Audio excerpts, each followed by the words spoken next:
Professor, I am ready to begin the last section. Excellent. This portion of the assessment will be covering practical in-person communications with the human species. You will be shown a short audio-visual recording of a response during a conversation. You will be required to tell me the emotional context of the response and a reasonable path forward in the conversation. 2 out of 3 answers are required to be correct in order to progress in the class. Are there any final questions? None, Professor. Then we shall begin. With a soft beep, the screen to the portable display in the room activates, showing a picture of a human male sitting at a round wooden table. After a short delay, he looks directly at the camera and speaks. Excuse me, say again? His standard is accented but passable, and spoken at a moderate volume. I recall hearing the human colloquialism before, so I confidently reply, There is little emotional context to the phrase. He simply apologizes for the lapse in attention or hearing and requests the message to be repeated. The speaker below the screen comes back to life with the professor's voice. That is correct. Moving on to the second case.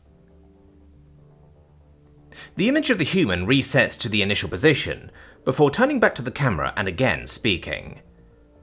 Excuse me, say again? Wait, that can't be right. That was the phrase from the first question. Reaching over, I tap the icon to speak to the professor. Professor, I believe there is something wrong with the recording. It is appearing to be repeating the same phrase as the first question. The response was quick in coming. As mentioned in the assigned study materials, humans will often use small adjustments to tone or posture to change the context or meaning of the spoken words. As a result, it is an important part of face-to-face communications with the species. Due to this, I have decided to include examples in the assessment. After a brief hesitation, he continues. You did study the assigned out-of-class materials, right? I studied. Enough. A brief chuckle. Then there shouldn't be any issue. Please continue with the assessment. I restart the recording and carefully watch for any movement that may betray additional information. On the third viewing, I finally see it. The left side of the human's mouth curls upward slightly as he turns to the camera, and there is some movement around the eyebrows too. Relieved, I open the channel to answer. Professor, the human is smiling with raised eyebrows. That is a behavior that is generally associated with humor, so I believe he is attempting some kind of joke.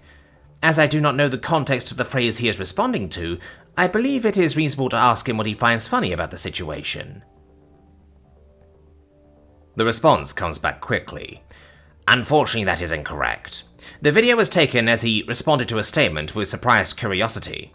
In this case, body language changes the meaning of the phrase from a request to repeat the previous message to a request for more information related to said message. There is no specific attempt at humor at this time. Professor, please explain. I am quite sure that a smile with raised eyebrows was shown as part of an attempt at humor in an example. Smiles can occur in several different situations, and often indicate general high spirits, not just attempts at humor. In this case, the context of the phrase primarily comes from a 4-degree side-to-side change in the angle of the head. Yes, the head orientation, of course. Starting the last example now. The screen changes back to the image of the human in his seat. Again, he turns to the camera as he speaks. Excuse me? Say again? I begin to go through every detail I can think of with a fine-toothed comb. The head is held upright, but tilted slightly forward, so not signaling curiosity. The eyes are open, with eyebrows raised very slightly compared to the resting position, so possibly surprise, but unlikely. The message is delivered in a decreased volume, so it isn't anger. The words are spoken slowly and clearly, as one might for a child. Perhaps it is some sort of insult? In a flash of inspiration, the answer comes to me. Confusion. The human did not understand what was just said and so requires repetition and clarification. Professor, the human is displaying signs of confusion. A proper response would be to repeat the initial statement and give further explanation if needed. An oppressive silence hangs in the air after the answer, but the response comes all too soon.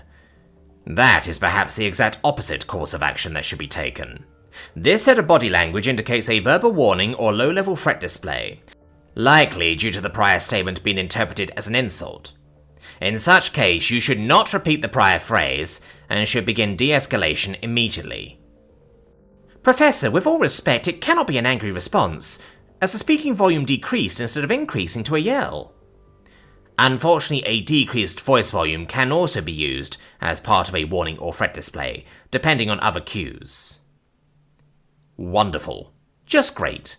A context for a statement can mean the exact opposite of the word's meaning, signaled by the volume either increasing or decreasing.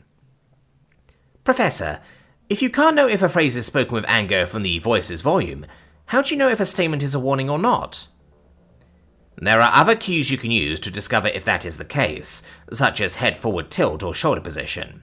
However, perhaps the most reliable indicator is tightness of the muscles on the outside corners of their eyes.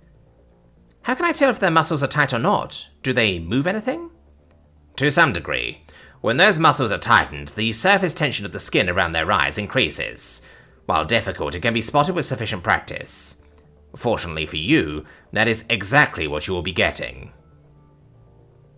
After a pause, the professor continues. Due to a poor performance on this part of the assessment, you will be required to study sections 72 through 74 of a Compendium of Sentient Non-Vocal Communications. Due to the final question, I am also assigning the human section of Commonly Held Social Norms of Council Species to be reviewed. Once that is done, please contact the office to schedule a retake of the assessment. Understood. Thank you, Professor. Checking to make sure that the professor is no longer on the line, I move to download the required books from the digital library. Just take the class, he said. It will be easy communication credits, he said. But no, humans have to show up and start talking to everyone, and now I have to figure out how to talk back. A brief addendum to the class. Then my heart dropped as I read the top of the section titled Human Non-Vocal Cues. It is important to note that the information in this section is intended as a guide to humans in a general sense. However, due to reasons of historical and cultural background, body language among humans is not universal. Depending on the individual human subculture, some information in this section will not be applicable. For common deviations from general human body language, please see Thud. Feeling the welcome call from the desk on my face, I let out a weary groan. Humans.